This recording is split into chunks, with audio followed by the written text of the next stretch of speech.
ইকরা ইকরা পড়ো ইকরা ইকরা ইকরা ইকরা পড়ো ইকরা ইকরা পড়ো বলেছেন এই কথাটি সূরা আলে ইমরানের 7 নম্বর আয়াত। ওয়াল্লাযী আনজালা আলাইকাল কিতাবু মিনহু আয়াতুন মুহকামাতুন হুন্না উম্মুল কিতাব ওয়া উখারু মুতাশাবিহাত। দুই ধরনের আয়াত আছে আল কোরআনে, একটা হচ্ছে মুহকামাত আর আরেকটা হচ্ছে মুতাশাবিহাত। তারপরে বলছে ফাম্মাল্লাযীনা ফি কুলুবিহিম যায়গুন ফায়াত্তাবিউনা মা তাশাবাহা মিনহু ইবতিগাআ ফিতনাহ ওয়া ইবতিগাআ তা'বীলিহি। যারা দুষ্ট প্রকৃতির লোক তারাই এই মুতাশাবিহাতের কি ব্যাখ্যা কি শিক্ষা এটা নিয়ে আলোচনা করে, চিন্তা গবেষণা করে। এটা নিষেধ এই জন্য যে এর প্রকৃত ব্যাখ্যা আমি আর ছাড়া আর কেউ জানে না, পরিষ্কার ঘোষণা কোরআনের। কাজেই এটা নিয়ে আমরা মোটেই এর ব্যাখ্যা করতে যাব না, অর্থও লিখতে যাব না। এরপর আল্লাহ বলছেন কিতাবুন আনজালনাহু ইলাইকা লিতুখরিজান নাসা মিনাজ যুলুমাতি ইলান নূর বিইজনি রাব্বিহিম ইলা সিরাতিল আজিজিল হামিদ। এ কিতাব তোমার প্রতি আমরা অবতীর্ণ করেছি যাতে তুমি মানুষকে তাদের রবের অনুমতিক্রমে অন্ধকার থেকে আলোতে বের করে আনতে পারো, মহাপ্রতাপশালী ও মহাপ্রশংসিত পথে। এটা হচ্ছে এই আয়াতটির সবুজ যে অংশটুকু আলিফ লাম র বাদে এইটাই। এই কিতাব তোমার প্রতি আমরা অবতীর্ণ করেছি। তোমার প্রতি মানে রাসূলুল্লাহ মুহাম্মদুর রাসূলুল্লাহ সাল্লাল্লাহু আলাইহি সাল্লামের প্রতি অবতীর্ণ করা হয়েছে কি জন্যে? যাতে তুমি মানুষকে তাদের রবের অনুমতিক্রমে অন্ধকার থেকে আলোর পথে বের করে আনতে পারো। আল্লাহর অনুমতিক্রমে অন্ধকার থেকে আলোতে। এখানে একটি কথা দেখেন, জুলুমাত ইলা নূর। জুলুমাত এটা হচ্ছে প্লুরাল, জমা, আর ইলা নূরে এটা হচ্ছে একবচন, ওয়াহিদ। তাহলে জুলুমাত মানে অন্ধকার বা ভুল পথ হচ্ছে অসংখ্য, আর সঠিক পথ হচ্ছে একটা। সিরাতুল মুস্তাকিম যেটাকে বলা হয় সেটা হচ্ছে একটি। সেই জন্য আল্লাহ সব জায়গায় জুলুমাত বলেছে, আর ইলা নূর যখন বলেছে সেখানে সিঙ্গেল। কিতাব কি জন্য নাজিল করা হয়েছে? মানুষকে মানুষকে তাদের রবের অনুমতি করে অন্ধকার থেকে আলোতে, অন্ধকার জুলুমাত ভুল পথ, অন্ধকার পথ থেকে আলোতে, নূর মানে আলো, আলো মানে সঠিক পথে নিয়ে আসতে পারো। বিইজনি রব্বিহিম, বিইজনি রব্বি, আল্লাহর অনুমতিক্রমে। এই কথাটি, এই কথাটি ব্যাখ্যা দরকার যে আল্লাহর অনুমতিক্রমে রাসূলুল্লাহ সাল্লাল্লাহু আলাইহি সাল্লাম মানুষকে যাতে কোরআনের মাধ্যমে ভুল পথ থেকে বা অন্ধকার পথ থেকে আলোতে নিয়ে আসতে পারে। এই আল্লাহর অনুমতিক্রমে শব্দটার ব্যাখ্যা দরকার। এটা হচ্ছে তাফসীর দরকার, এটা হচ্ছে মৌলিক তাফসীর। এই বাকিগুলো তো দেখেন, এই কিতাব তোমার প্রতি আমরা অবতীর্ণ করেছি যাতে তুমি মানুষকে তাদের রবের অনুমতি অন্ধকার থেকে আলোতে বের করে আনতে পারো, মহাপ্রতাপশালী ও প্রশংসিতের পথে। তাহলে অনুমতিক্রমেটা কি? এই শব্দটার খালি ব্যাখ্যা না হলে এই আয়াতের পুরা ব্যাখ্যা, পুরা শিক্ষা আমরা সঠিকভাবে নিতে পারবো না। এবার আপনি বলবেন যে আমাদের আমাদের তাফসীর আপনারা দেখবেন না, না দেখে বলুন যে আল্লাহর রবের অনুমতিক্রমে রাসূল সাল্লাম এই কিতাব দিয়ে মানুষকে অন্ধকার থেকে আলোতে আনতে পারবে। আর রাসূল সাল্লাম পারবে মানে আমরাও তাই। আমরাও যদি মানুষকে অন্ধকার থেকে আলোতে নিয়ে আসতে চাই তাহলে এই কিতাবকে ব্যবহার করতে হবে এবং সাথে সাথে রাসূলের সুন্নাহকে ব্যবহার করতে হবে। তো এই আল্লাহর অনুমতি করবে, আল্লাহ অনুমতি না দিলে কি হবে না? কেউ পারবে না। সব জায়গায় আল্লাহর অনুমতির আগে পাইতে হবে। এর ব্যাখ্যাটা যদি আপনারা একটু বলেন কি হবে, এটা তাফসীর কি হবে আল্লাহর অনুমতি ক্রমে? জি, কেউ হাত ওঠান, কে বলতে চান? আল্লাহর অনুমতি ক্রমে আমরা রাসূলুল্লাহ সাল্লাল্লাহু আলাইহি ওয়াসাল্লাম বা আমরা মানুষকে কোরআন দিয়ে অন্ধকার থেকে আলোতে আনতে পারবো। এই অনুমতি ক্রমে কথাটা আল্লাহ সুজা বিইজনিল্লাহ বলছে, বিইজনি, আল্লাহর অনুমতি ক্রমে, রবের অনুমতি ক্রমে।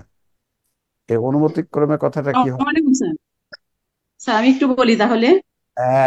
নূর স্যার না। আপনি তো বলছেন আপনি তাফসীর ধরতে না স্যার, কিন্তু আমাদের তো শব্দগুলা চলে আসবে, আপনার তাফসীরের শব্দগুলাই চলে আসবে স্যার।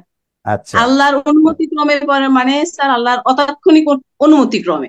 আচ্ছা অনুমতি আল্লাহ দুইটার জন্য দিয়ে রাখছে।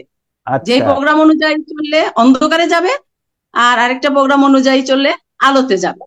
এখন রাইট। যেই প্রোগ্রাম অনুযায়ী আমরা চলবো, যদি আলোর প্রোগ্রাম অনুযায়ী চলি, তাহলে অন্ধকার থেকে রাসূল সাল্লাল্লাহু আলাইহি সাল্লামের পরামর্শে, দিক নির্দেশনায়, পথ প্রদর্শনায় আমরা চলে আসতে পারবো আলোর দিকে স্যার। আলহামদুলিল্লাহ। আমাদের নূর জোসনা ম্যাডাম ওনার ব্যাখ্যা দিয়েছেন, কমে অনেক দিছে। করেছেন যে আল্লাহর অনুমতিক্রমে কথাটার ব্যাখ্যা কি হবে। সব কাজ করতে কি আমরা আল্লাহর কাছ থেকে অনুমতি লাগবে? অনুমতি চেয়ে বসে থাকতে বা চোখ বন্ধ করে একটু ধ্যান করতে হবে আল্লাহ অনুমতি দিল কিনা, এরকম কি বিষয়টি? উনি একটা ব্যাখ্যা দিয়েছেন। আর কেউ কিছু বলবেন নাকি? আল্লাহর স্যার, জি, আমি আব্দুল মান্নান। আব্দুল মান্নান, মৌলানা আব্দুল মান্নান সাহেব উনি বলবেন। আমরা বগুড়ার থেকে শুনি, দেখে উনি কি ব্যাখ্যা দেন, তাফসীর কি করেন।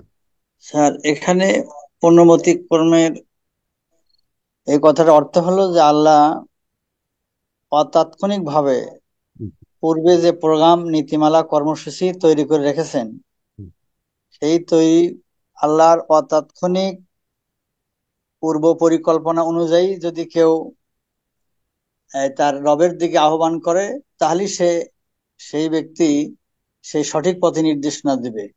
রাইট, আর আল্লাহর পূর্ব তৈরিকৃত প্রোগ্রাম অনুযায়ী, রাইট, এটা হলো আল্লাহর অতাৎক্ষণিক, মানে আল্লাহর অতাৎক্ষণিক অনুমতি। এটা হলো আল্লাহর অনুমতি। গুড। আর একটা বিষয় হচ্ছে, এখানে মিনাজ জুলুমাত ইলান নূর কথা বলা হয়েছে। জুলুমাত এখানে বহু বচন করা হয়েছে। জুলুমাত বলতে এখানে অন্ধকার বা ভুল মানে পথ হতে পারে অতাৎক্ষণিক, মানে সফলতার বিফলতার অতাৎক্ষণিক যে প্রোগ্রাম, এগুলো অনেক। এখানে এই জন্য এখানে জুলুমাত বহু বচন করা হয়েছে। আর আচ্ছা। নূর এক বচন করা হয়েছে এই জন্য যে নূর, আলো বা সঠিক, এটা একটাই হয়। হুম, হুম। এই এটা নূর কখনো বহু হয় না, নূর একটাই হয়। সরল রাস্তা সঠিক একটাই হয়, স্ট্রেট লাইন একটাই, একটাই হয়। হুম, হেদায়েতের পথ একটাই। যখন হাদিসে বলা হয়েছে যে খাত্তালা রাসূলুল্লাহ সাল্লাল্লাহু আলাইহি সাল্লাম খত্তান খুতুতান আন ইয়ামিনি ওয়ান শিমালিহি, হুম, আল্লাহ হুম। রাসূল লম্বা একটা রেখা টানলেন, টেনে ডানে বামে অনেকগুলি রেখা টানলেন। ডানে বামে অনেকগুলি রেখার দিকে হাত রেখে বললেন যে হাজা সুবুল শায়াতিন, এগুলো হলো শয়তানের রাস্তা। হুম। আর সঠিক রেখার উপরে লম্বর উপর হাত রেখে বললেন হাজা হাজা সিরাতুল মুস্তাকিম। সাবিলুল্লাহ, এটা হুম, হলো আল্লাহ রাস্তা। আল্লাহ তা রাস্তা, জি। আল্লাহ রাস্তা, সঠিক রাস্তা, নূর, এটা একটাই হয়, এটা কখনো বহু বচন হয় না। আর মানে আল্লাহর ভুল পথ অনেকগুলি হয়। হুম। এই জন্য এখানে জুলুমাত বহু বচন করা হয়েছে আর নূরটাকে এক বচন করা হয়েছে। জি, ঠিক আছে। আর যেটা, যে আপনি যে বললেন অতাৎক্ষণিক তাৎক্ষণিক, এ ব্যাপারে হাদিস কি আছে যে প্রোগ্রাম হিসাবে? আহ, প্রোগ্রাম হিসেবে স্যার, ওই যে কদর যেটা বলা হয়, হুম, হুম। এই কদরটা আল্লাহ পাক আগেই এটা তৈরি করে রেখেছেন। আচ্ছা, প্রোগ্রাম বা নীতিমালা, কর্মসূচি আগেই তৈরি করেছেন, সফলতা এবং বিফলতা। জি, এখন যে সফলতা কর্মসূচি গ্রহণ করবে সে সফলতা লাভ করবে। জি। আর যে আল্লাহর তৈরিকৃত অতাৎক্ষণিক প্রোগ্রাম অনুযায়ী বিফলতার পথ অবলম্বন করবে, সে বিফলে যাবে, তার জীবন ধ্বংস হবে।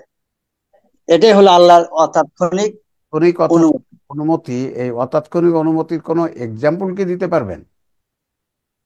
অতাৎক্ষণিক হ্যাঁ, অনুমতি এক্সাম্পল মানুষকে তো তাফসীর করার সময় অতাৎক্ষণিক অনুমতি বোঝাতে হবে, কিভাবে একটা উদাহরণ দিবেন? এবার আমরা দেখছি আমাদের মনিরুল ইসলাম কক্সবাজার, উনি হাত উঠিয়েছেন, এটা তাফসীর করবেন উদাহরণের মাধ্যমে।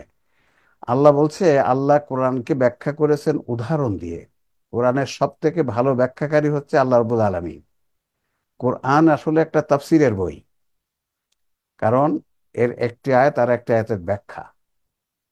এটা আল্লাহ নিজেই করেছেন এটা, এবং সেখানে আল্লাহ কোনো গ্রামার দিয়ে ব্যাখ্যা করেনি, আল্লাহ ব্যাখ্যা করেছেন উদাহরণ দিয়ে। কোরআনের বেশিরভাগ আয়াত হচ্ছে আমসাল আর কেসা। আমসাল মানে উদাহরণ, এই মিসাল দিয়ে, উদাহরণ দিয়ে আল্লাহ ব্যাখ্যা করে বুঝিয়েছেন। অনেক জায়গায় আল্লাহ এরকম বলছেন যে উদাহরণ, উদাহরণ। এবার আমরা মনিরুল ইসলাম কক্সবাজার, উনি আগে হাত উঠেছেন, আমার কাছ থেকে শুনি যে একজন মানুষকে এই অতাৎক্ষণিক অনুমতিটা যে আপনারা বলছেন আল্লাহর অনুমতি ক্রমে, এটা উদাহরণ দিয়ে কিভাবে বুঝাবেন? মনিরুল ইসলাম কক্সবাজার, আপনি কি শুনতে পাচ্ছেন? তাহলে আমাদের তাইবুর রহমান সাহেবের কাছ থেকে শুনি, আপনি একটু আনমিউট করে নেন। মনিরুল ইসলাম কক্সবাজার উনি, আহ, তাইবুর রহমান সাহেব, জি, আপনি বলুন। আসসালামু আলাইকুম স্যার। ওয়ালাইকুম আসসালাম রহমতুল্লাহ। স্যার, এই একটা উদাহরণ এই আলোচনা আপনার বই থেকেই দেখেছি, সেটাই বলি বলেন। যে যদি এমন হয় যে আমি আমার ছোট ভাইকে জি। ঈদের সামনে কিছু টাকা দিয়ে আসলাম, জি।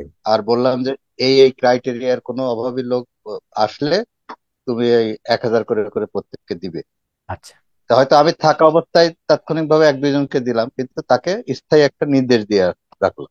রাইট। এই যে আমি ঢাকায় থাকলেও সে কিন্তু দিচ্ছে, দিচ্ছে। ওরকম লোক পেলে দিচ্ছে।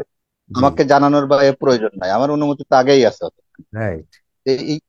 এটাই হচ্ছে অতাৎক্ষণিক অনুমতি, চমৎকার। যেটা এভাবে করা যাচ্ছে। জি চমৎকার, স্যার। দেখেন উনি সুন্দর করে একটা উদাহরণ দিয়ে দিয়েছেন।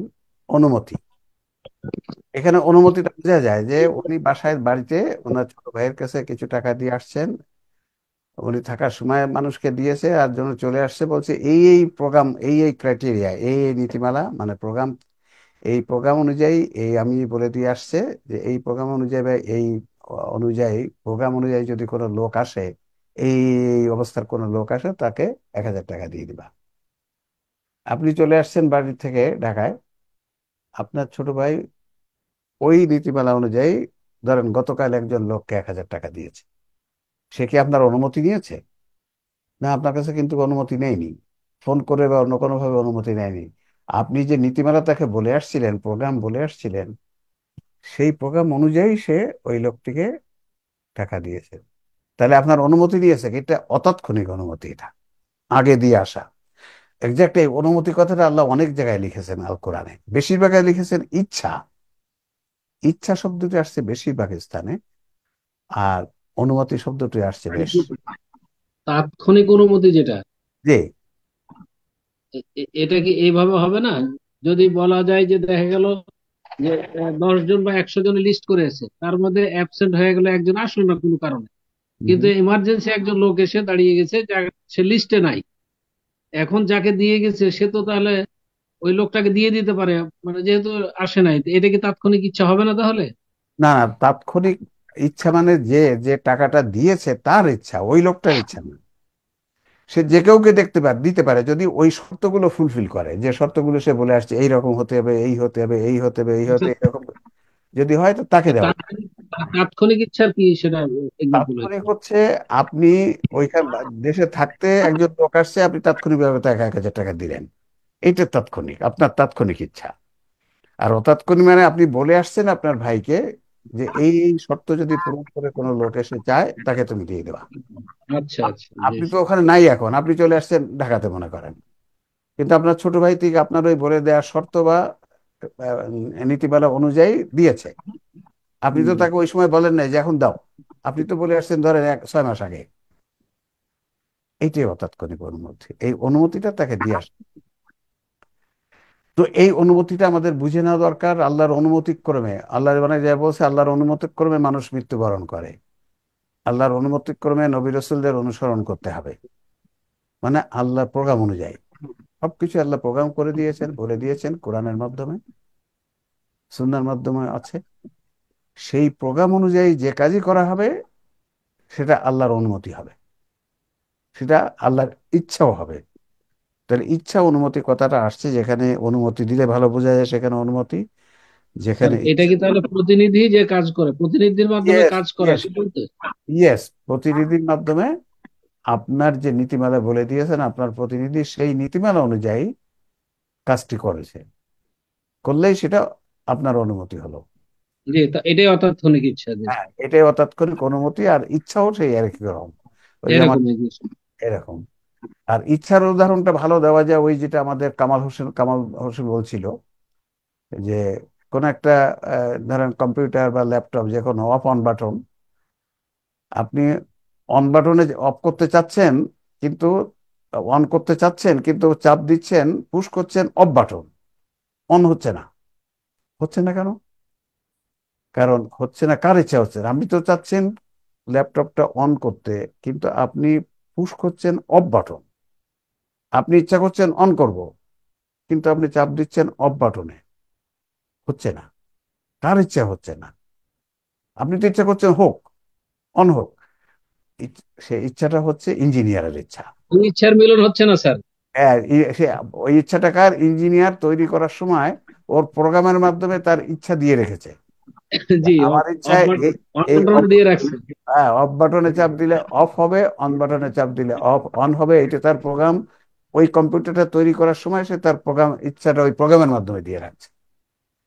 এই জিনিসগুলো বোঝাতে এখন খুব সহজ, কিন্তু খুব সহজ। আমাদের ইয়ং জেনারেশন খালি এটা একটু বললেই বুঝে ফেলবে, সব বুঝে ফেলবে। তো আলহামদুলিল্লাহ, তাহলে এই যে সূরা ইব্রাহিমের প্রথম আয়াতেই দেখেন, এইটা অনুমতিক্রমে যদি আমরা সঠিক তাফসীর না করতে পারি, তাহলে মানুষের বুঝ কিন্তু এখানে ক্লিয়ার হবে না। আল্লাহর অনুমতি লাগবে, আল্লাহ অনুমতি দিলে হবে, না দিলে হবে না। যেটা জিনিস হলো না কেন অনুমতি দেয়নি, ঠিক ওইটা না। অনুমতি মানে স্যার স্টোরের হাত কাটিয়ে দিয়ে ওটাও তো হতে পারে। ইয়েস, ওটা হইতে পারে। ধনী চোরের হাত কেটে দিতে পারে চুরি করলে। আজকে একজন ইসলামী রাষ্ট্রে একজন ধনী চোরের হাত কেটে দিল, সে কার ইচ্ছায় দিল? আল্লাহর অতাৎক্ষণিক ইচ্ছায়। সেই 1500 বছর আগে আল্লাহ প্রোগ্রাম করে রাখছে, ধনী চোর হলে তাকে রাষ্ট্রীয়ভাবে বিচার করে হাত কেটে দিতে হবে। ঠিক এভাবে এখন অনেক উদাহরণ আমরা বের করে ফেলতে পারবো, দেখবেন। খালি জিনিসটা বুঝে নিলে আপনি নিজেই অনেক উদাহরণ নিজেই বানাতে পারবেন। আলহামদুলিল্লাহ। তো চলুন আমরা এখন তাহলে পরের আয়াতে যাই। স্যার, স্যার 20 সেকেন্ড একটু কথা। কি শঙ্কর বলেন? জি বলেন। নামকরণটা হলো ওয়াইদ ক্বালা ইব্রাহিম রাব্বি জাআল হাযা বালাদান আমিনা ওয়াজনুবনি আন না'বুদাল আসনাম। ওই আয়াত থেকে এই সূরাটির নামকরণ করা হয়েছে। ইয়েস, সেটা ওটা কত নম্বর আয়াত যেন? ওটা 35 নম্বর স্যার, ইয়েস, এটা 35 নম্বর আয়াত। ওই আয়াতেই ইব্রাহিম কথাটা আছে। এখান থেকে ইব্রাহিম রাব্বি জাআল হাযা বালাদান আমিনা। এটা ওই ওই আয়াতের এই ইব্রাহিম শব্দটা থেকে নামকরণটা করা হয়েছে। মানে স্যার টোটাল আরেকটা সূরাটা, কথা, টোটাল স্যার সূরাটা যে আরেকটা ইব্রাহিম আলাইহিস সালাম নিয়ে আলোচনা করা হয়েছে তা নয়, বলেছি আমি প্রথমে। জি, যাই আমরা সামনে। আরেকটা কথা, স্যার, যেখানে যে হয়তো আল্লাহ যেখানে অত্যাধিক নূরের কথা বলবেন, সেখানে আনোয়ার না বলে নুরুন আলা নূরিহি এই কথাটা ওই কোরআনে তো আছে। দেখেন, ওখানে নূরান আলা নূরিহি, নূরের ওপর নূর, কিন্তু আনোয়ার বলেননি। আনোয়ার বলে। এইখানে দেখেন আমাদের অনুবাদে তাফসিরে আমরা এই অতাৎক্ষণিকভাবে কথাটা ব্র্যাকেটে দিয়েছি। মানুষকে তাদের রবের অনুমতিক্রমে, অতাৎক্ষণিক ভাবে অনুমতিক্রমে অন্ধকার থেকে আলোতে বের করে আনতে পারবে। আমরা এখন এই তাফসিরে এরকম ওই আয়াতটা যেখানে ওই রকম আছে, তাৎক্ষণিক অতাৎক্ষণিক, আমরা সেখানে প্রথমটা এইভাবে দিচ্ছি যাতে আমরা বুঝতে পারি যে এখানে অতাৎক্ষণিকটা কিভাবে আসবে, কোথায় আসবে, কি কারণে আসবে। সেই জন্য আমাদের তাফসিরে এইভাবে লেখা আছে, কিন্তু পৃথিবীর অন্য কোনো তাফসিরে এটা লেখা নাই। কিন্তু এটা খুব দরকার, খুব দরকার। জি, এখন আমরা চলে যাই তাহলে 2 নম্বর আয়াত। কি বলেছেন আল্লাহ রাব্বুল আলামিন? আল্লাহিল্লাযী লাহু মা ফিস সামাওয়াতি ওয়াল আরদ। ওই আয়াতের কন্টিনিউশন, ওয়াইলুল লিল কাফিরিনা মিন আযাবিন শাদীদ। আল্লাহ যিনি আকাশ সমূহ পৃথিবীতে যা কিছু আছে তার মালিক। ওই যে প্রথমে বললেন তোমার রবের অনুমতিক্রমে, এই রব এর পরিচয় আল্লাহ পরের আয়াতে কিছুটা দিলেন আর কি। এই রব হচ্ছে আল্লাহ। হ্যাঁ, ওখানে যে শেষ করা হলো যে সিরাতিন আজিজিল হামিদ বিইজনি রব্বিহিম, এই রব আল্লাহ। আল্লাহিল্লাযী লাহু মা ফিস সামাওয়াতি ওয়া মা ফিল আরদ। আল্লাহ যিনি আকাশসমূহ পৃথিবীতে যা কিছু আছে তার মালিক, রব। দেখেন, আল্লাহুল্লাযী লাহু, লাহু মানে তার মালিকানা। এই লাহু দিয়ে মিন করা আছে তার মালিকানায় পৃথিবীতে যত কিছু আছে। সামাওয়াত আকাশসমূহ, আল আরদি দেখেন সামাওয়াত মহাকাশ। আজকাল আমরা দেখছি আলামিন বিশ্বসমূহ, সামাওয়াত ঠিক, আকাশসমূহ, আকাশসমূহ সামাওয়াত আল আরদি। ওয়াইলুল লিল কাফিরিন মিন আযাবিন শাদীদ। আর কঠিন শাস্তির দুর্ভোগ রয়েছে কাফিরদের জন্য। ওয়াইল, ওয়াইল মানে কঠিন শাস্তি হতে পারে। ওয়াইল একটা জাহান্নামের নাম, এমনও আছে আছে কথা হাদিস শরীফে। সো ওয়াইলুল লিল কাফিরিনা, কাফিরিনা, কাফের কথাটির অর্থ একটা হচ্ছে অস্বীকারী হয়, আর একটা হচ্ছে অমান্যকারীকেও কিন্তু কাফের বলা হয়। আরবি আরবি শব্দর অনেক রকম অর্থ হয়। কোন আয়াতে কি সেটা আয়াতের আলোচনা শুনে, আলোচনা দেখে বোঝা যাবে যে কোন আয়াতে কাফের হবে, অস্বীকারী হবে, কোন আয়াতে অমান্যকারী হবে। এই যে স্যার কৃষক হয়, কাফের মানে ঢেকে রাখে যে কৃষক। জি জি, স্যার এখানে কৃষক মালিক বীজ কথাটা, ঢেকে রাখে। জি, স্যার এখানে মালিক কথাটা না বললেই মনে হয় ভালো হয়। এখানে লাহু, এখানে লাহু মুলকু সামাওয়াতি ওয়াল আরদ এরকম বলা হয়নি। মুলক মানে রাইট। হলো মালিক। এখানে এখানে অনুবাদটা এরকম হলে ভালো হয়, তিন আকাশ সময় পৃথিবীতে যা কিছু আছে তার, তারই তারই তা তারই তা হতে পারে। আচ্ছা, তা তারই সেটা তারই, কারণ দেওয়া মালিক যাক, তার মধ্যে নাই, আর মধ্যে দেওয়া যেতে পারে। মালিক কথাটা এখানে সরাসরি নাই। নাই। সেই জন্য আমরা অনুবাদ করবো এইভাবে যে আল্লাহ আকাশমণ্ডলী এবং পৃথিবীতে যা কিছু আছে সবই তারই। সবই তারই, দেওয়া যেতে পারে, সেটা দেওয়া যেতে এটা পারে। খুব ভালো হবে। মানে যেহেতু সরাসরি মালিক মালিক কথাটার মধ্যে কথাটা নাই, সরাসরি নাই। নাই সেই জি। জন্য, হ্যাঁ এটা। এবার আয়াত নম্বর 3, আল্লাযীনা ইয়াস্তাহিব্বুনাল হায়াতাদ দুনিয়া আলাল আখিরাতি ওয়া ইয়াসুদ্দুনা আন সাবিলিল্লাহি ওয়া ইয়াবগুনাহা ইওয়াজা। দেখেন, এইবার ওই যে কাফিরিন যেখানে বলা হয়েছে 2 নম্বর আয়াত, যে কাফিরদের জন্য কঠিন শাস্তি রয়েছে। এবার কাফের কারা, এইটা বলছে যে যারা কি, যারা দুনিয়ার জীবনকে আখিরাতের চেয়ে অধিক ভালোবাসে, আল্লাহর পথ হতে লোকদের বিরত রাখে। আল্লাযীনা ইয়াস্তাহিব্বুনা, হুব্ব থেকে ইয়াস্তাহিব্বুনা আল হায়াতাদ দুনিয়া, দুনিয়ার জীবনকে অধিক ভালোবাসে, আলাল আখিরাতের তুলনায়। ওয়া ইয়াসুদ্দুনা আন সাবিলিল্লাহি ওয়া ইয়াবগুনাহা ইওয়াজা। আর আল্লাহর পথ হতে লোকদেরকে ইয়াসুদ্দুনা মানে বাধা দিয়ে রাখে, বিরত রাখে, এবং তাতে এওয়াজা, এবং আল্লাহর দিনে বক্রতা খোঁজে।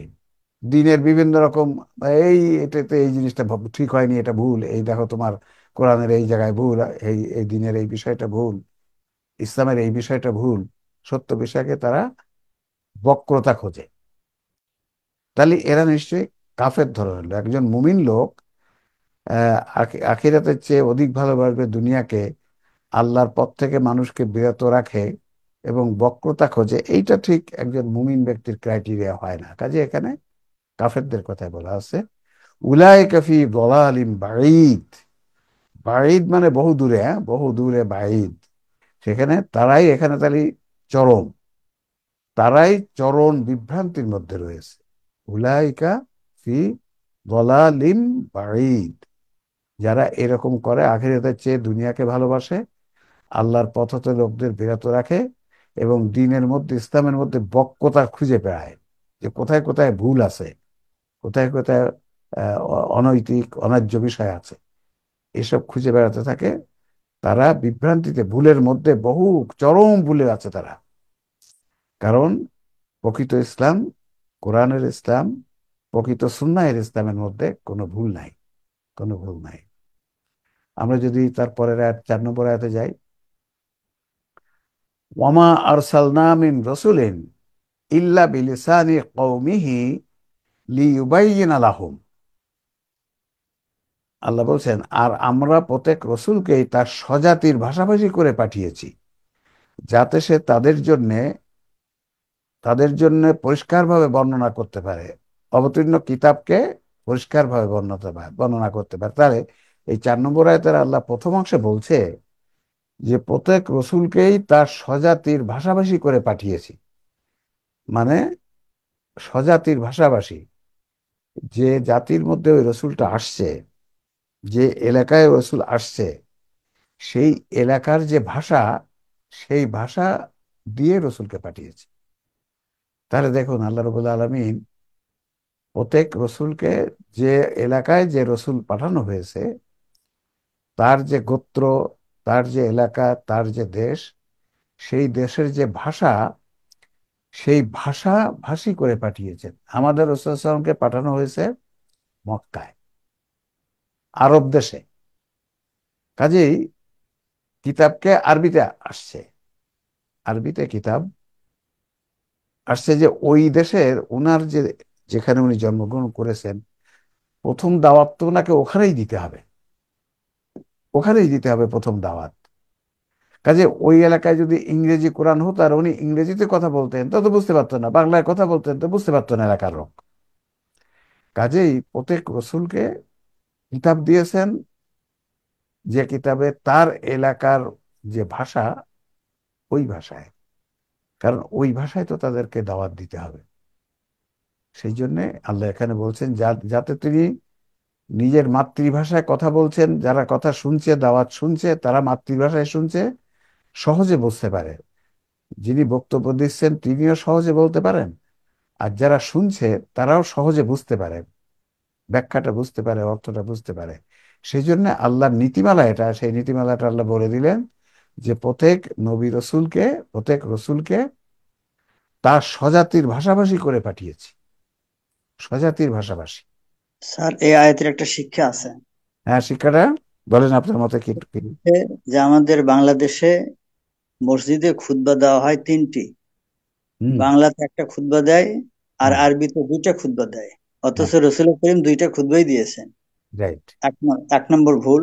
2 নম্বর ভুল হচ্ছে যে আমাদের কোনো কোনো মানে মসজিদে আছে এরকম যে আরবিতে খুতবা দেয়, তা হুম, আরবিতে খুতবা দিলে তো মুসলিমরা কেউ বুঝলো না, কিছু বুঝলো না। কিছুই বুঝলো না। এখানে বলা হয়েছে পরিষ্কার লিউবাইয়িনা লাহুম, যাতে করে তিনি প্রমাণ করতে পারেন যে আল্লাহর পক্ষ থেকে তোমাদের জন্য কি আচ্ছা, মেসেজ আরে এসেছে। উনি উনি ঠিকই বলেছেন যে আমি একটা খুতবা দিলাম, বক্তব্য দিলাম, জি, লোকেরা কিছু বুঝলো না, কি বুঝলো এটা না, আবার কি অর্থ হতে পারে? কোন কাজে অর্থ। আমার কথা যেটা উনি বললেন, যদি হ্যাঁ আরবিতে যদি বললে সেটা অবশ্যই বাংলা অনুবাদ করতে হবে সাথে সাথে, জি, সেটাই। অথবা খালি বাংলাই বললেও চলে। না, খালি আরবিতে বলার দরকার নেই স্যার, ওই আরবিতে বলার বাংলা দরকার নেই। আমি তো কথাটা একটা তাকে একটা দাওয়াত দিচ্ছেন, একটা কথা বলছেন, একটা বক্তব্য শোনাচ্ছেন, ইসলাম রিলেটেড একটা বক্তব্য, জি, তো সেটা আমি বাংলায় বলেন, অসুবিধাটা কি? হ্যাঁ, ওই বাংলা বলতে গিয়ে কোরআন হাদিসে রেফারেন্স দিলেন, হয়ে গেল। হ্যাঁ, জি, জি। তারপরে বলছে কি, এই যে মাইয়াশা, এই অতাৎক্ষণিক আসা গেল। অসংখ্য জায়গায় এই ইচ্ছা, তাহলে এইটা দেখেন 1 নম্বর আয়াতে দিচ্ছে আল্লাহ অনুমতি, আল্লাহর অনুমতি ক্রমে হবে। আর এখানে বলছে আল্লাহ যাকে ইচ্ছা পথভ্রষ্ট করেন এবং যাকে ইচ্ছা সঠিক পথে পরিচালিত করেন। এইটার যদি আমরা সঠিক ব্যাখ্যা না দিতে পারি, মানুষ বিভ্রান্ত হবেই, হবেই, কোনো সন্দেহ নাই। আল্লাহ আমাকে ভুল পথে নিচ্ছে বলে ভুল পথে যাচ্ছি, আর ওনাকে আল্লাহ সঠিক পথে নিচ্ছে বলে যাচ্ছে, আমার কি দোষ? হ্যাঁ, হ্যাঁ, ওই যে এইভাবে এই তো খিচুড়ি। নাস্তিক হয়ে যাচ্ছে, নাস্তিক হয়ে যায়। আমাদেরকে বলে যে স্যার এই বিষয়গুলো তো আমরা এইভাবে যতদিন বুঝি নাই, তখন আমাদের একটা বিরূপ ধারণা এসে হবে, সবকিছু তো আল্লাহর ইচ্ছা হয়। তাহলে এই যে দেখেন, ভাইউদ্দিল্লাহ মাইয়াশা, আল্লাহ যাকে ইচ্ছা পথভ্রষ্ট করেন, এখানে খালি দেখেন, এখানে অতাৎক্ষণিক ইচ্ছাটা আমাদের তাফসিরে আমরা কিভাবে দিয়েছি, আল্লাহ অতাৎক্ষণিক ভাবে যাকে ইচ্ছা পথভ্রষ্ট করেন এবং যাকে ইচ্ছা সঠিক পথে পরিচালিত করেন। এই অতাৎক্ষণিক ভাবে কথাটা খুবই ইম্পর্টেন্ট, খুবই ইম্পর্টেন্ট। স্যার এই কথাটার অর্থ বুঝতে আমরা পারিনি যখন আমাদেরকে শিক্ষকের একটা মানে বুঝ দিয়েছিল। হুম, আমাদেরকে এইভাবে তারা বোঝাইছে যে একটা শিক্ষক 3টা ছাত্রকে পড়ালো, হুম, সে সারা বছর লেখাপড়া করালো, করার পর সে শিক্ষক জানে জানে যে কোন ছাত্রের মেধা কেমন, তো সে পরীক্ষা না করেই তাকে ফার্স্ট সেকেন্ড থার্ড করে দিল। তো প্রত্যেকে আপত্তি করলো যে পরীক্ষা করলে আমি সেকেন্ড হতাম, সেকেন্ড বলতো, আর পরীক্ষা করলে আমি ফার্স্ট হতাম। তো হুম। পরীক্ষা করে দেখা গেল যে শিক্ষক যে পরীক্ষা ছাড়াই যে রেজাল্ট দিয়েছিল সেই রেজাল্টই হলো। তাহলে একটা শিক্ষক যদি এরকম বুঝতে পারে, তা আল্লাহ কি বোঝেন না যে কে জান্নাতি হবে, কে জাহান্নামী হবে, কে হেদায়েত প্রাপ্ত হবে, কে হ্যাঁ, গুমরাহির পথে আসবে, সেটা কি আল্লাহ জানেন না?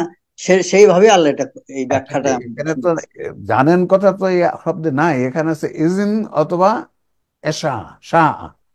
এখানে তো জানেন শব্দটা নাই। কাজে আপনি যে শব্দটা আছে ওই শব্দটা দিয়েই ব্যাখ্যা করতে হবে। আল্লাহ আল্লাহ খাবীরুন আলিম, এ কথা তো অনেক আয়াতে আছে, অনেক ওখানে আপনি আয়াত। জ্ঞান দিয়ে কথা ব্যাখ্যা করেন। কিন্তু এখানে তো এশা, ইচ্ছা, ইচ্ছা দিয়ে ইচ্ছা। ব্যাখ্যাটা করতে হবে, অনুমতি অনুমতি দিয়ে ব্যাখ্যাটা করতে হবে, তা না হলে এই এই মানুষ। ভাষাটাই কেউ বলেনি আগে, এই ভাষাটাই, শব্দটাই কেউ বলেনি। জি, আসলে এটা আস্তে আস্তে আসবে, এই জন্য তো আল্লাহ কিয়ামত পর্যন্ত গবেষণা করতে বলেছে কোরআন নিয়ে, এই শব্দটাই যে কেউ বলেনি। যাতে যাতে এই বিষয়গুলো আমরা জি, যখন দেখেছি যে কোন সময় আমাদের মাথায় এটা আসলো, আল্লাহ দেখা যাচ্ছে আল্লাহ কোরআনে বলছে যে কোরআনে কোনো পরস্পর বিরোধী কথা নেই, কিন্তু হুম, আমরা দেখছি মাইয়াশা, আল্লাহর ইচ্ছা সবাই যেমন আছে, আবার বেশ কিছু আয়াত আছে যে মানুষের ইচ্ছা হয়। হুম, আল্লাহ সেই জাতির অবস্থার পরিবর্তন করেন না যে জাতি নিজের অবস্থার পরিবর্তন না করে। তাহলে হ্যাঁ, জাতির ইচ্ছার পরে নির্ভর করে অবস্থার পরিবর্তন হবে কি হবে না। তাহলে সেই তো। এই মানুষের ইচ্ছা হয়, এটা তো অনেক আয়াত আছে। তাহলে এই দুই আয়াত মিলাতে হবে কেমনে? ওটাও সত্য, এটাও সত্য। তাহলে কি ব্যাখ্যা হলে এই দুই ইচ্ছাকে নিয়ে আসা যায় একসাথে? হুম? জি, সেটাই। ওয়ান লাইসা লিল ইনসানি ইল্লা মা সাওয়া সাওয়া, মানুষ আচ্ছা। শুধু তাই পায় যার জন্য সে চেষ্টা সাধনা করে। ব্যাস, পরিষ্কার কথা আল্লাহ, হ্যাঁ, যে মানুষ যা চেষ্টা সাধনা করবে সে সেই অনুযায়ী পাবে। তাহলে সেই জন্যই এই ইচ্ছা, দুই ইচ্ছা, তাৎক্ষণিক অতাৎক্ষণিক, এই কথাগুলো আনা দরকার। এই দুই ধরনের আয়াতকে যদি আমরা সম্পূরক ব্যাখ্যা আনতে চাই, অবশ্যই আমাদের আনতে হবে। আর তিনি হাদিসে মহাপ্রতাপশালী ও মহাপ্রজ্ঞাবান, জি, ওহুয়াল আজিজুল হাকিম। ব্যাস, তিনি হ্যাঁ, মহাপ্রতাপশালী, এই দেখেন, হাকিম, মহাপ্রজ্ঞাবান। জি। এরপরে আমরা যদি পরের আয়াতে যাই, 5 নম্বর আয়াত, কি বলছেন রব্বুল আলামিন?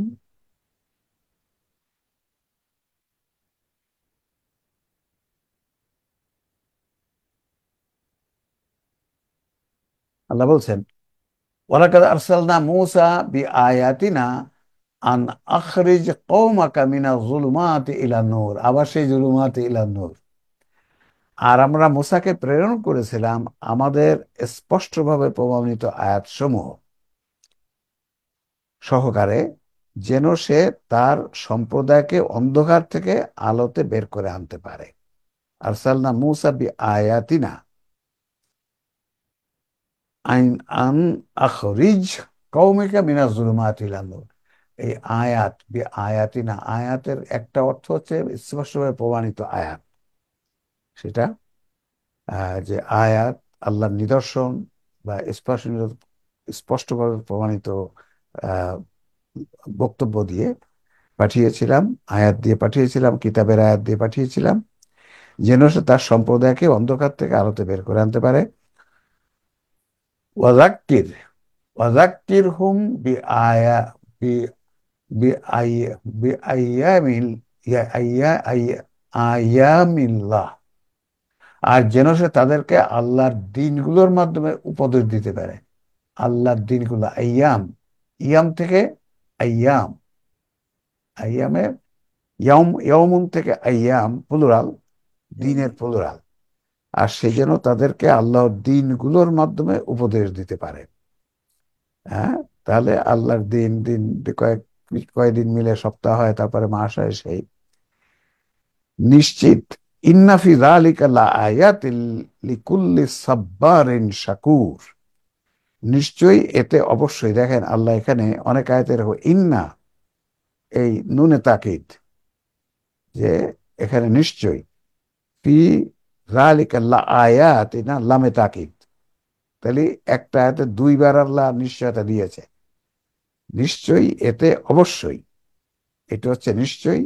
এখানে আমরা আবার নিশ্চয় না দিয়ে আয়াত অবশ্যই, নিশ্চয়ই এতে অবশ্যই প্রত্যেক ধৈর্যশীল এবং কৃতজ্ঞতা প্রকাশকারী ব্যক্তিদের জন্য নিদর্শন রয়েছে।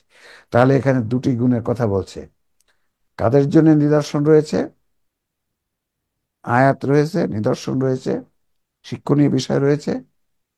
তারা ধৈর্যশীল এবং কৃতজ্ঞতা প্রকাশ করি, মানে যারা আল্লাহ কৃতজ্ঞতা জিকির করে, আল্লাহর কৃতজ্ঞতা প্রকাশ করে, জিকির করে, তাদের জন্য এই আল্লাহর ওই মুসা আলাহিসাল্লামকে যে কিতাব দিয়েছিল তাতে অনেক নিদর্শন ছিল। এরকম কোরআনেও এরকম অনেক আল্লাহর আয়াত আছে, নিদর্শন আছে, উদাহরণ আছে।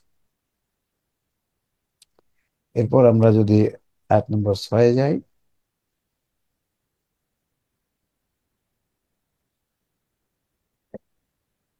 আল্লাহ বলছেন, ওয়াইজ ক্বালা মূসা লিকওমিহি যকুরু বিনি'মাতিল্লাহি আলাইকুম ইজ আনজা ইজ ইজ আনজাকুম মিন আলি ফিরআউনা ইয়াসুমুনাকুম সূআল আযাবি ওয়া ইউসাব্বিহুনা আবনাআকুম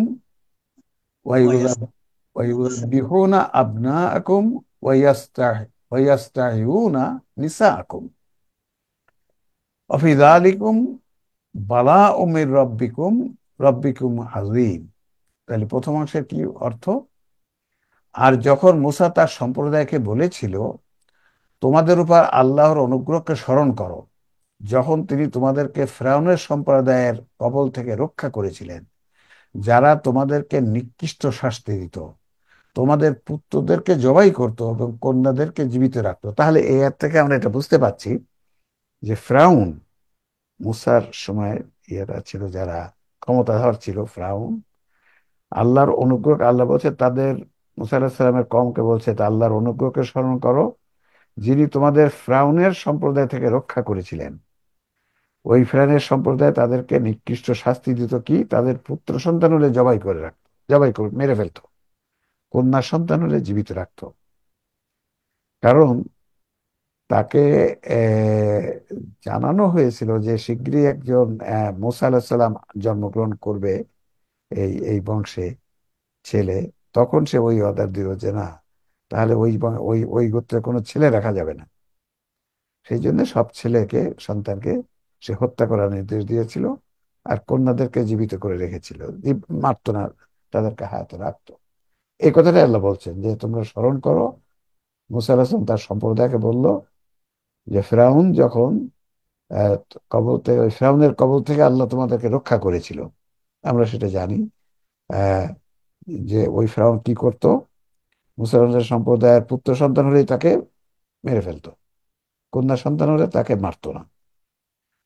আর আল্লাহ বলছে অফিযালিকুম বালাউম মির রাব্বিকুমুল আযীম, আর এতে ছিল তোমাদের রবের পক্ষ থেকে এক বিরাট বড় পরীক্ষা। এই যে, আর একটা কথা আমরা সবাই জানি, বিপদ আপদ যে আসে মানুষের পরীক্ষা, এটা পরীক্ষা করা হয়। ইয়েস, ঠিক আছে, বিপদ আপদ দিয়েও মানুষকে পরীক্ষা করা হয়, আবার কল্যাণকর জিনিস দিয়েও পরীক্ষা করা হয়। দুটোতেই পরীক্ষা। বিপদ আপদ নিয়ে সে তো ধৈর্য হারা না হয়ে আল্লাহর পথে থাকা, আল্লাহর সাহায্য আরো চাওয়া, আরো লেগে থাকা। আর কল্যাণ পেয়ে একেবারে খুশি হয়ে আল্লাহকে ভুলে গেলাম, বললাম আমি আমার কল্যাণ, আমার চেষ্টায় সবকিছু পেয়েছি, আল্লাহর এখানে কিছু করার ছিল না, এরকম না।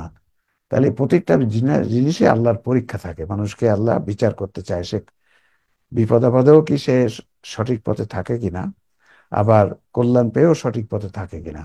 তাই প্রত্যেকটা জিনিসই আসলে আল্লাহর পরীক্ষা। আমাদের জীবনে যত বিষয় আসে, যা ঘটে, সবটাতে আল্লাহর পরীক্ষা।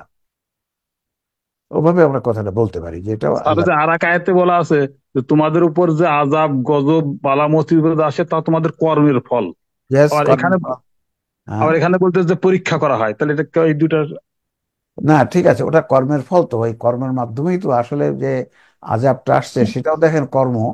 আল্লাহর প্রোগ্রামে লেখা আছে যে এই এই কর্ম করলে আযাবটা আসবে, আর এই এইভাবে চললে তুমি কল্যাণটা পাবা, তুমি সফল হবা। তাহলে সবই কর্মের ফল। আসলে যেগুলো আসে সবই, আজ আজ দেখেন পৃথিবী গরম হয়ে যাচ্ছে, টেম্পারেচার বেড়ে যাচ্ছে, যেটাকে গ্রিন হাউস এফেক্ট বলে। তাতে করে সাগরের পানির উচ্চতা বাড়ছে, এতে পৃথিবীর বিপদ হবে। তো এটাও তো মানুষের কর্মের ফল, মানুষের কর্মের ফল। কর্মের ফলে পৃথিবীর তাপমাত্রা বেড়ে যাচ্ছে, তাতে বিপদ। রাইট। এরপরে আমরা যদি 7 নম্বর আয়াতে যাই, ওয়াইজ তাআযানা, আবার তাআযানা কথাটা আসছে, ওয়াইজ তাআযানা রব্বুকুম লাইন শাকারতুম লা আজিদান্নাকুম। আর স্মরণ করো যখন তোমাদের রব ঘোষণা দিলেন। এখানে তাআযানা, ইযিন শব্দটা এখানে ঘোষণা হিসাবে, অনুমতি কথাটা দিলে এখানে অর্থটা মেলে না, সেই জন্য এখানে ঘোষণা হলে অর্থটা মেলে। আর স্মরণ করো যখন তোমার রব ঘোষণা দিলেন, যদি তোমরা আমার কৃতজ্ঞতা প্রকাশ করো, তাহলে অবশ্যই আমি তোমাদের জন্য নিয়ামত সমূহ বাড়িয়ে দিব। এই আল্লাহ ঘোষণা দিলেন, মানে এখানেও কিন্তু ওই ঘোষণা হলো অতাৎক্ষণিক। মানে আল্লাহ তাৎক্ষণিক মানে প্রোগ্রাম করে দিলেন যে তোমরা যদি আমার কৃতজ্ঞতা প্রকাশ করো, তাহলে আমি অবশ্যই তোমাদের জন্য নিয়ামত বাড়িয়ে দেব। আমার কোনো নিয়ামত পেয়ে তোমরা যদি আমার কৃতজ্ঞতা প্রকাশ করো, আমি তোমাদেরকে নিয়ামত আরো বাড়িয়ে দেব। তাহলে আল্লাহর প্রোগ্রাম করা আছে যে যদি মানুষ শুকর আদায় করে, কোনো কিছু পাওয়ার পরে, কোনো আল্লাহর কোনো নিয়ামত পাওয়ার পরে শুকর আদায় করে, তাকে আল্লাহ আরো বাড়িয়ে দেন, আরো বাড়িয়ে দেন, আরো বাড়িয়ে দেন। ওই প্রোগ্রামে শোকর আদায় করবে মানে কি, সে কিছু কোনো একটা কিছু পেয়ে ঠিক ওই প্রোগ্রাম অনুযায়ী আরো চেষ্টা করবে, আরো কাজ করবে, তাহলে সে আরো পাবে। এবং এভাবে সে আল্লাহর শোকর আদায় করতেই থাকবে, শোকর আদায় করতে থাকবে। ওয়ালা ইন কাফারতুম ইন্না আযাবি লাশাদীদ, আর যদি অকৃতজ্ঞ হও, তাহলে অবশ্যই আমার শাস্তি অতি কঠোর। দেখেন, তাই আল্লাহ যে কল্যাণ আমাদেরকে দিয়েছেন এই দুনিয়ায়, যে অগণিত কল্যাণ করে জিনিস আমাদের সবকিছু তো এখানে আল্লাহ সৃষ্টি করেছেন পৃথিবীর আমাদের কল্যাণের জন্য। এটা তো আল্লাহ আল্লাহ রাব্বুল আলামিন বলে রাখছেন যে পৃথিবীতে যা কিছু আছে সবকিছুই তোমাদের কল্যাণের জন্য সৃষ্টি করা হয়েছে। উম, তাহলে যদি মানুষ অকৃতজ্ঞ হয় তাহলে অবশ্যই আমার শাস্তি অতি কঠোর। আল্লাহর শাস্তি অতি কঠোর, এ কথাটাও বলেছেন, আযাবি শাদীদ। এখানেও দেখেন এই লা হচ্ছে লামে তাকিদ, অবশ্যই অতি কঠোর, অতি কঠিন, অতি কঠোর আল্লাহর শাস্তি। তা আল্লাহ যেমন অতি দয়ালু, তেমন আল্লাহ অতি কঠোর শাস্তিদাতা। এটাও মনে রাখতে হবে যে আমরা নানা কাজ করে যাব, নানা নানা বড় বড় গুনাহ করে আল্লাহ চলে যাব, আর আল্লাহ আমাদেরকে সবকিছু মাফ করে দিয়ে পুরস্কার দিবেন তা না। তাহলে আল্লাহ অতি কঠোর, আল্লাহর এই যে উপাধিটা, তিনি অতি কঠোর, এটারও তো প্রয়োগ থাকতে হবে। হম কৃতজ্ঞতা প্রকাশ করো তাহলে অবশ্যই অতাৎক্ষণিকভাবে আমি তোমাদের জন্য বাড়িয়ে দেবো। তাহলে এই আল্লাহ নিয়ামত যে বেড়ে যাবে সেটাও কিন্তু তাৎক্ষণিকভাবে না, সবকিছুই প্রোগ্রাম। আল্লাহ যখনই যেখানেই বলছে আমি দেব, আমি নিব, অধিকাংশ জায়গায় অতাৎক্ষণিকভাবে। তাহলে এখানেও প্রকাশ করো তাহলে অবশ্যই আমি তোমাদের জন্য নিয়ামত বাড়িয়ে দেবো, অবশ্যই আমি অতাৎক্ষণিকভাবে তোমাদের জন্য নিয়ামত বাড়িয়ে দেবো। মানে আমার তৈরি প্রোগ্রাম অনুযায়ী, যে যদি কৃতজ্ঞতা প্রকাশ করে, কোনো নিয়ামত পেয়ে মানুষ যদি কৃতজ্ঞতা প্রকাশ করে, তাহলে তিনি নিয়ামতকে আরো বাড়িয়ে দিবেন। আর অকৃতজ্ঞ হলে শাস্তি, এবং কঠিন শাস্তি। যদি আমরা আল্লাহর শুকর আদায় না করে অকৃতজ্ঞ হই, যারা আমি তো আমার কারণেই পেয়েছি, আমি আমার কাজের জন্য পেয়েছি, আমার চেষ্টার জন্য পেয়েছি, এরকম যদি বলে আল্লাহর সেখানে কোনো ভূমিকা ছিল না, এরকম বললে বলছে আমি কঠোর শাস্তি দাদা। আমরা এবার চলে যাব 8 নম্বর আয়াত। কি বলছেন আল্লাহ রাব্বুল আলামিন?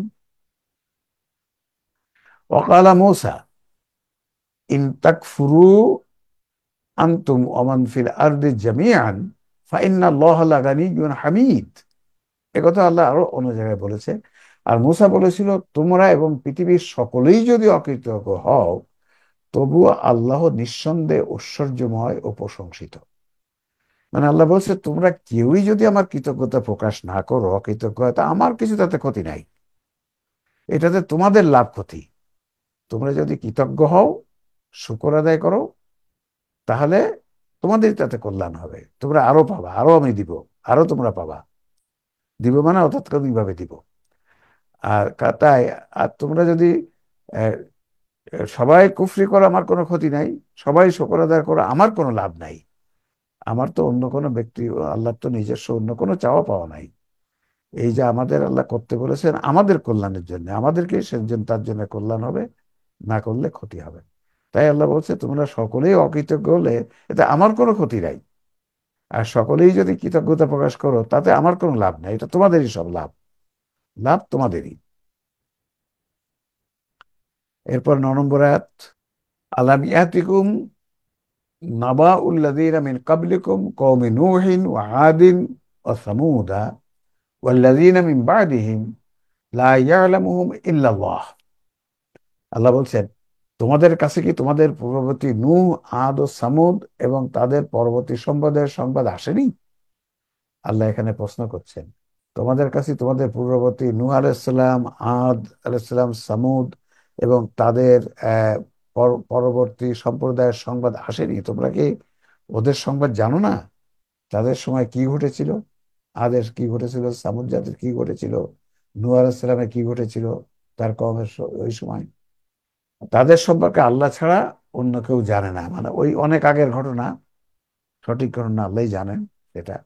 জাআতহুম রুসুলুহুম বিল বায়্যিনাতি ফারাদ্দু আইদিয়াহুম ফি আফওয়াহিম ওয়া ক্বালু ইন্না কাফারনা বিমা আরসিলতুম বিহি ওয়া ইন্না লাফি শাক্কিম মিম্মা তাদউনানা ইলাইহি মুরিব।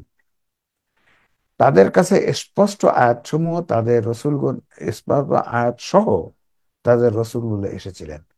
জাআতহুম রুসুলুনা বিল বায়্যিনাত, মানে তাদের রসুলগণ স্পষ্ট আয়াত নিয়ে এসেছিলেন।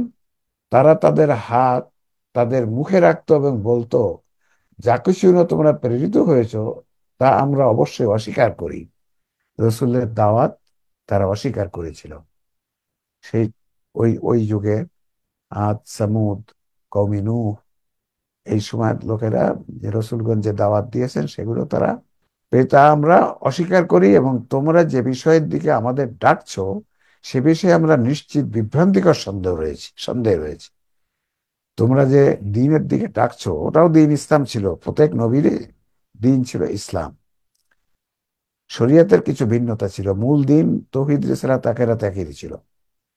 তাহলে বলছে এই যে দ্বীন সম্বন্ধে তোমরা আমাদের দ্বীনের দিকে আমাদেরকে ডাকছো, প্রথমে তো আমরা অস্বীকার করি, আর যে বিষয়ের দিকে আমাদের ডাকছো সেই বিষয়ে আমরা নিশ্চিত বিভ্রান্তিকর সন্দেহ রয়েছে, যে আমাদের সন্দেহ রয়েছে, নিশ্চিতভাবে সন্দেহ রয়েছে তোমাদের এই কথা সঠিক কিনা। সব নবী রাসূলকে তো গালি করা হয়েছে, সে পাগল, সে জাদুকর ইত্যাদি বলে গালিগালাজ করা হয়েছে, তাদেরকে দুর্নাম দেওয়া হয়েছে। কাজে তারা বলতে এগুলো তো জাদুর কথা, জাদুকরের কথা। সেটাই বলছে আমাদের আমরা বিভ্রান্তিকর সন্দেহে রয়েছি, যে কিতাবের কথা বলছো, যে দ্বীনের কথা বলছো, যে আল্লাহর কথা বলছো, যে দাওয়াত দিচ্ছ, এই বিষয়ে আমাদের সন্দেহ রয়েছে। আল্লাহ বলছেন ক্বালাত রুসুলুহুম আফিল্লাহি শাক্কু ফাতিরিস সামাওয়াতি ওয়াল আরদ, তাদের রসুলগণ বলেছিল আল্লাহ সম্পর্কে কি কোনো সন্দেহ আছে, যিনি আকাশমণ্ডলীয় পৃথিবীর স্রষ্টা। বলছে তোমাদের কি এ বিষয়ে সন্দেহ আছে যে এই পৃথিবী এবং আকাশের সৃষ্টিকর্তা আল্লাহ? এটা কিন্তু কাফেররা স্বীকার করতো যে সৃষ্টিকর্তা একজন আছেন, তারপরে মৃত্যু উনি দেন, রিজিক উনি দেন, এরকম কথা বলতো। কিন্তু তাদের মেইন অসুবিধা ছিল আল্লাহর যে বিধানগুলো ছিল, এই বিধানগুলো তারা অস্বীকার করতো, মানতে চাইতো না। ফারাদ্দু আইদিয়াহুম ফি আফওয়াহিহিম, তারা তাদের হাত তাদের মুখে রাখতো। এই কথাটা কি? হাত তাদের মুখে রাখতো, এটা একটা ফ্রেশ টাইপের কথাই হবে। হাত মুখে রাখা, এরকম যে আমরা দেখাই, এরকম করে দেখাই, এরকম এটা একটা হবে হয়তো কিছু। স্যার দুটা কথা পাওয়া যায়, কি আমরা পাওয়া পড়েছি যায় বলেন দেখি, কি পাওয়া যায়?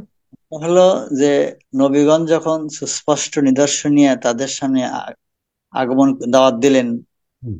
তখন তারা অট্টহাসিতে রসুলের এই দাওয়াতটাকে ঠাট্টা বিদ্রুপাত্মক ছলে তারা নিজেদের হাতকে মুখের উপর স্থাপন করতো হাসি। এই একটা অর্থ। আরেকটা হল নবীর কথা যারা নবী যেন এমন কথা না বলেন, এই কারণে তারা তারা নিজেরাই নবীদের মুখে এরকম হাত বেঁধে দিত যে আমরা তোমার কথা শুনতে চাই না। এরকম দুই রকমের কথা আছে। তারা তাদের হাত তাদের মুখে রাখতো। হ্যাঁ, এই তাদের কথা অর্থ হাত হলো মানে যে নবী তারা তারা মুখে হাত রাখতো, তার মানে হলো যে রসুল সাল্লাল্লাহু আলাইহি ওয়াসাল্লামের কথা শুনে তারা বিদ্রুপাত্মক হাসিতে, অট্ট হাসিতে তারা মুখে হাত চাপায় রাখতো, নিজেরাই নিজেদের মুখে হাত চাপায় রাখতো অট্ট হাসিতে হাসতে হাসতে। ওয়েল ওয়েল, ঠিক আছে, ভালো ভালো হতে পারে এই ব্যাখ্যাটা। তাদের মানে অট্টহাসি দিত, কথা শুনে ঠাট্টা বিদ্রুপ করতো, তখন মুখে যেমন আমরা হাত দিয়ে এরকম করতো, সেটা হতে পারে। এটা আর একটা যেটা বললেন যে তারা নবী রাসূলদের মুখে হাত দিয়ে রাখতো, যে তারা যাতে না বলে এরকম। না, এরকম না বলে না শোনা লাগে, না এরকম স্যার, কথা এটা না না বোধহয় শোনা স্যার, ওনার ওই ব্যাখ্যাটাই ঠিক স্যার, যে অট্টহাসি আসার সময় আমরা অনেক সময় হাসি বন্ধ করার উপক্রম করি না, হ্যাঁ, হ্যাঁ, ওইটাই হবে স্যার, এইটাই নিজেরাই হাসি বন্ধ করার। এটাই বেশি জি ভালো। স্যার। অট্টহাসির সময় মুখে হাত দিয়ে অট্টহাসি হাসতো, এটাই হয়তো হুম। বেশি কাছাকাছি মনে হয়। জি জি, জি, সেটাই। ঠিক আছে, গুড, ভালো। তাদের রসুলগণ বলেছিল আল্লাহ সম্পর্কে কোনো সন্দেহ আছে, যিনি আকাশমণ্ডলীয় পৃথিবীর স্রষ্টা? তোমাদের কিছু এ ব্যাপারে সন্দেহ আছে আল্লাহ সম্বন্ধে, যিনি আকাশমণ্ডলীয় পৃথিবীর স্রষ্টা? তিনি তোমাদেরকে আহ্বান করেন, এখানে বলছে ইয়াদউকুম লিয়াগফিরা লাকুম মিন যুনুবিকুম ওয়া ইউআখিরাকুম ইলা আজালিম মুসাম্মা। তিনি তোমাদেরকে আহ্বান করেন, আল্লাহ বলছেন ইয়াদউকুম, তিনি তোমাদেরকে আহ্বান করেন তোমাদের পাপ ক্ষমা করার জন্য, এবং একটি নির্দিষ্টকাল পর্যন্ত তোমাদেরকে অবকাশ দেওয়ার জন্য। তাহলে দেখেন এখানে যেটা বলা যাচ্ছে, আল্লাহ আল্লাহ কিন্তু সবসময় চেয়েছেন মানুষকে ক্ষমা করার জন্য।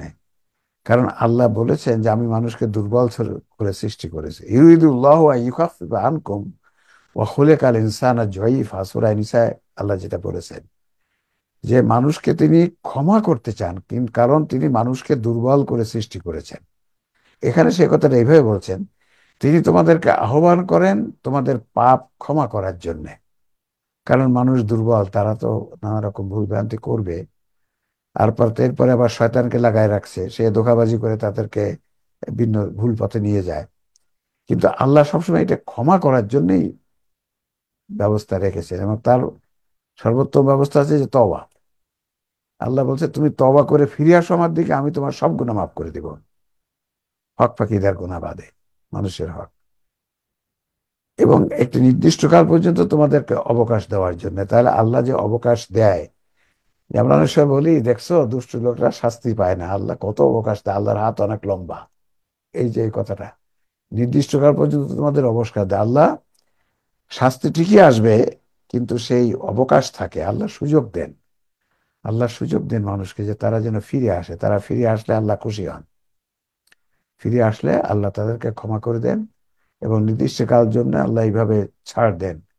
কিন্তু এই ছাড় একটা নির্দিষ্ট কাল, আল্লাহর প্রোগ্রামে একটা নির্দিষ্ট সময় নির্ধারণ আছে, যে এর বাইরে যখন চলে যাবে তখন তাদের প্রতি গজব এসে যাবে।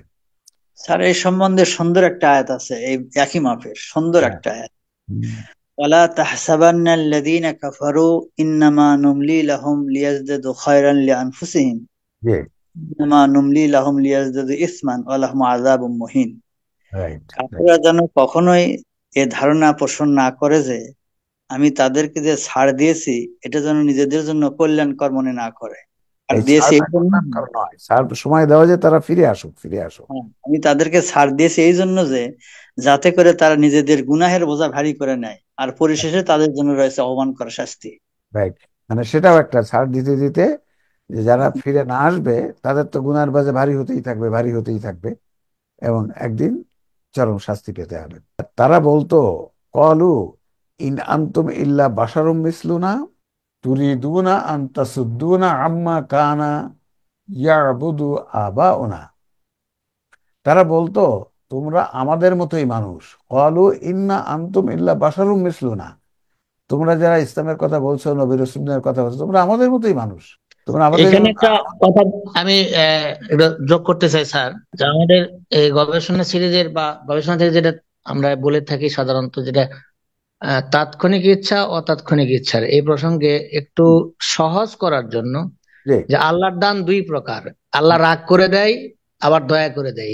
যাকে দয়া করে দেয় হুম, তার মধ্যে ইসলাম আছে, আর যাকে আল্লাহ রাগ করে দেয় তার অনেক কিছুই আছে কিন্তু ইসলাম নাই। এই কথার সাথে এই আয়াতের একটু মিল পাওয়া যায়। তারা বলতো তোমরা আমাদের মতোই মানুষ। কলু ইন আনতুম ইল্লা বাশারুম মিসলুনা, আমাদের পিতৃপুরুষরা যাদের দাসত্ব করত, যাদের ইবাদত করত, যাদের দাসত্ব করত, তোমরা তাদের দাসত্ব থেকে আমাদের বিরত রাখতে চাও? যে আমরা আমাদের পিতৃপুরুষরা যা করেছে আমরা তো তাদেরই অনুসরণ করছি, তাহলে তোমরা আমাদের কাছে কোনো সুস্পষ্ট ফাতুনা বিসুলতানিন মুবিন, যদি তোমরা এরকমই চাও যে আমাদের পিতৃপুরুষরা যে ইবাদত যেভাবে দাসত্ব করতো, যাদের পূজা করতো, তোমরা তার থেকে বিরত রাখতে চাও, তাহলে তোমরা কোনো সুস্পষ্ট প্রমাণ, কোনো যে মুসা আলাহিসাল্লাম বা ঈসা আলাহিসাল্লাম যে অন্য যে সমস্ত ইয়ে নিয়ে আসছিল, যে মোজেজা নিয়ে আসছিল, ওই রকম কোনো মোজেজা নিয়ে আসো, আমাদের দেখাও, অন্য নবীরা যে মোজেজা নিয়ে আসছিল। তাহলে তোমরা আমাদের কাছে কোনো সুস্পষ্ট প্রমাণ উপস্থিত করো যে তোমাদের এই কথা যে ঠিক আছে, এরকম কোনো প্রমাণ, কোনো মোজেজা নিয়ে আসো। এটা কাফেররা নবী রাসূলদের বলতো, সবসময় এটা বলেছে। আমাদের নবী রাসূলুল্লাহ সাল্লাল্লাহু আলাইহি ওয়াসাল্লামকেও বলা হয়েছে যে আগের নবী রাসূলুল্লাহ তো অনেক মোজেজা নিয়ে আসছে, তুমি এরকম মোজেজা দেখাও না। এর পরের আয়াতে যদি আমরা যাই, 11, ক্বালাত লাহুম রুসুলুহুম ইন নাহনু ইল্লা বাশারুম মিসলুকুম ওয়ালাকিন্নাল্লাহা ইয়ামুন্নু আলা মান ইয়াশাউ মিন ইবাদিহি ওয়া মা কানা লানা আন নাতিয়াকুম বিসুলতানিন ইল্লা বিইذনিল্লাহ। দেখেন এই আয়াতেও আল্লাহ মাইয়াশা, এশা কথাটা আসছে, তারপরে অনুমতি কথাটা আসছে, দুটোই আসছে। তাদের রসুলগণ তাদেরকে বলতো যদিও আমরা তোমাদের মতোই মানুষ, কিন্তু আল্লাহ তার বান্দাদের মধ্যে যাকে ইচ্ছা অনুগ্রহ দেন, যাকে ইচ্ছা অনুগ্রহ, অর্থাৎ নবুয়াত দান করেন। এখানে একটা দান কথাটা মিস হয়েছে। যদিও তোমরা আমাদের মতো মানুষ, কিন্তু আল্লাহ তার বান্দাদের মধ্যে যাকে ইচ্ছা অনুগ্রহ দান করেন। আল্লাহর অনুমতি ছাড়া তোমাদের কাছে প্রমাণ উপস্থিত করা আমাদের পক্ষে সম্ভব নয়। আল্লাহর অনুমতি ছাড়া, মানে আল্লাহর প্রোগ্রামে যদি না থাকে, আল্লাহ যেখানে আছে, আল্লাহর এখানে এই জায়গাটায় এই অনুমতিটা আমরা যদি দেখি যে এখানে দেখেন আমরা যে এতে লিখেছি এখানে এখানে কোন ধরনের অনুমতি হবে। আল্লাহর অনুমতি ছাড়া তোমাদের কাছে প্রমাণ উপস্থিত করা আমাদের পক্ষে সম্ভব নয়। নবী রাসূলদের ব্যাপারে যে প্রমাণ, এখানে তাৎক্ষণিক অনুমতি হবে স্যার, এটা এখানে এই যে জায়গায় তাৎক্ষণিক। তাৎক্ষণিক অনুমতি, আমাদের কাছে যদি এখনই কোনো অনুমতি প্রমাণ আনতে হয়, সেটা আল্লাহ যদি তাৎক্ষণিকভাবে আমাদের না দেয়, তাহলে তো আমরা সেটা করতে পারবো না। তোমরা যেটা চাচ্ছ যে ইয়ে নিয়ে আসতে, কোনো নিদর্শন নিয়ে আসতে, কোনো ওই যে প্রথমে যেটা বললে এখানে, এই যে তাহলে তোমরা আমাদের কাছে কোনো সুস্পষ্ট প্রমাণ, সুলতান ফাতুনা বি সুলতান, সুস্পষ্ট প্রমাণ নিয়ে আসো। তাহলে এখানে নবী রাসূল বলছেন আমরা তো, আমাদের মধ্যে তো কোনো কোনো কিছুই আসে না উনি না দিলে, তাৎক্ষণিকভাবে না দিলে। আল্লাহর আয়াত তো তাদের কাছে তাৎক্ষণিকভাবে আসতো। আহ, আর সম্ভব নয়। ওয়ালাল্লাহি ফালিয়াতাওয়াক্কালিল মুমিনিন, আর আল্লাহর ওপরই মুমিনগণের ভরসা করা উচিত। আল্লাহর উপরই মুমিনগণের ভরসা করা উচিত। ইয়েস, মুমিনগণ তো আল্লাহর পরেই ভরসা করে, অন্য কোনো জিনিসের নয়। যে আল্লাহ আমাদেরকে, আল্লাহ তো প্রোগ্রাম অনুযায়ী সবকিছু হয়, কিন্তু আল্লাহ ইচ্ছা করলে সেই প্রোগ্রাম চেঞ্জ করতেও পারেন। সেই জন্য আমরা যেটা করতে হবে, আমাদের সব কাজ তো করতে হবে, চেষ্টা করতে হবে আল্লাহর সেই যে প্রোগ্রাম অনুযায়ী। তারপরেও ভুলভ্রান্তি থাকবে আমাদের, তার জন্য আল্লাহর কাছে দোয়া করতে হবে, আল্লাহ আমাদের যে ভুলভ্রান্তি যদি হয় সেটা আপনি আমাদেরকে ক্ষমা করে দেন। এভাবে তার কাছে এই দোয়া করতে হবে, ভরসা করতে হবে। আজকে এই 12 নম্বর আয়াত পর্যন্ত আজকে আমরা শেষ করবো ইনশাল্লাহ। রুকু দুটো রুকু আমরা আজকে করলাম, 10টা বাজে। ওমালানা আল্লাহ নাতাওয়াক্কাল আলাল্লাহি ওয়াকাদ হাদানা সুবুলানা, আর তোমাদের কি যুক্তি আছে যে আমরা আল্লাহর উপর ভরসা করব না, অথচ তিনি আমাদেরকে আমাদের রাস্তাগুলো দেখিয়েছেন। তাহলে দেখেন এখানে বলা হচ্ছে যে আমরা কেন আল্লাহর পরে ভরসা করব না, তোমাদের কি যুক্তি? যে আল্লাহ আমাদেরকে পথ দেখাইছে, সঠিক পথটা আল্লাহই আমাদেরকে দেখিয়েছেন। আমাদের আল্লাহ কিতাব দিয়ে, নবী রাসূল পাঠিয়ে আমাদেরকে সঠিক পথ দেখিয়েছেন। তাহলে আমরা কেন তার উপর ভরসা করব না? তিনি তো আমাদেরকে পথটা দেখিয়েছেন। ওয়ালা লাসবিরান্না আলা মা আযাইতুমুনা আযাইতুমুনা, আর তোমরা আমাদেরকে যে কষ্ট দিচ্ছ, আমরা তাতে অবশ্যই ধৈর্য ধারণ করব। ওয়ালা তাসবিরান্না, যে কষ্ট দিচ্ছ তার জন্য আমরা ধৈর্য ধারণ করব। এই কষ্টে আমরা, আর নবী রাসূলগণ ও আগের উম্মতরা কত কষ্ট করেছে, প্রত্যেক নবীর উম্মত, তার সময় সাহাবী যারা ছিল তারা কি পরিমাণ কষ্ট করেছে। আমাদের রাসূলুল্লাহ সাল্লাল্লাহু আলাইহি ওয়াসাল্লাম, আমাদের সাহাবায়ে কিরাম কি অমানসিক নির্যাতনের শিকার হয়েছে, এবং তারা সেখানে কষ্ট করে সেটা সহ্য করেছে। আর তোমরা আমাদের যে কষ্ট দিচ্ছ, আমরা তাতে অবশ্যই ধৈর্য ধারণ করব। তারা ধৈর্য ধারণ করেছে। ওয়ালাল্লাহি ফালিয়াতাওয়াক্কালিল মুতাওয়াক্কালিন, আর ভরসাকারীদের আল্লাহর উপরেই ভরসা করা উচিত। তাহলে যারা মুমিন, তাদের অবশ্যই আল্লাহর পরেই ভরসা করা উচিত। আমরা তাই করি। আমরা সবকিছু আল্লাহর প্রোগ্রাম অনুযায়ী করার চেষ্টা করব। এরপরেও তো আল্লাহর কাছে দোয়া করতে হবে, আল্লাহ আমাদের ভুলভ্রান্তি ক্ষমা করে দিয়ে আপনি আমাদের কাজগুলোকে, দোয়াগুলোকে, আমাদের আমলগুলোকে কবুল করেন। এটা আল্লাহর পরে সবসময় আমাদের করতে হবে। তাহলে আলহামদুলিল্লাহ, আমরা আজকে এখানেই শেষ করতে চাই। মুফাসসির ইকরাম, আমাদের ইউকা স্কুলের ভর্তি চলছে। আপনাদের আত্মীয় স্বজন যারা ঢাকাতে আশেপাশে আছে বা আমাদের আবাসিক আছে, সেখানেও দূরের থেকে আসলে আসতে পারে, তাদেরকে পাঠান।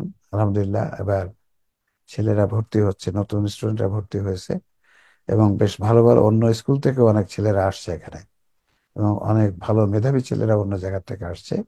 কারণ মানুষ বুঝতে পারছে যে এখানে যা শেখানো হচ্ছে সেটা আলহামদুলিল্লাহ অনেক অনেক ভালো। আমাদের টিচারও অনেক সুন্দর করে আদর করে শেখায়।